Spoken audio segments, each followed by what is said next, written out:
So now let's get an overview on the key functionality of this ADF user interface.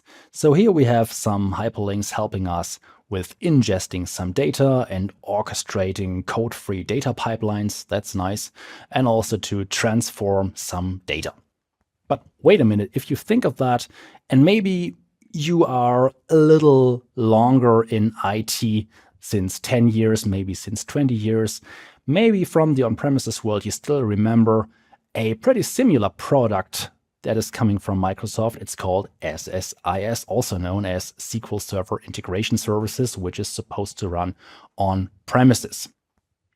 In the end of the day, Data Factory is pretty similar to SSIS. Of course, it's not the same, but it's quite similar, and that's why it's compatible in certain situations. So we can also configure SSIS related to ADF if we want that.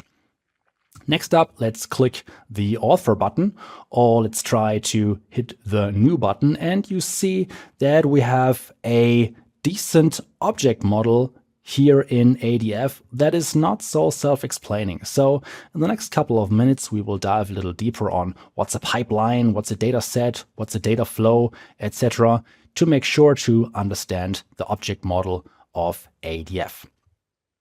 So here we have the monitor on ADF. We will dive deeper on that later, getting some extra insights on triggering information or debug information when it comes to troubleshooting your pipelines on ADF.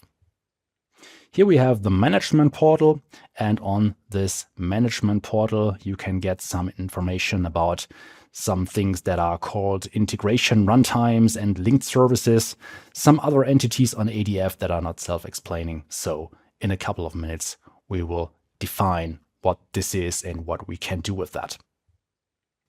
And of course, depending on your need of information or the kind of learning type you are, maybe you like text-based documentations, maybe you like videos, it really makes sense to dive a little deeper on the Learning Center to get some extra information on how to use ADF.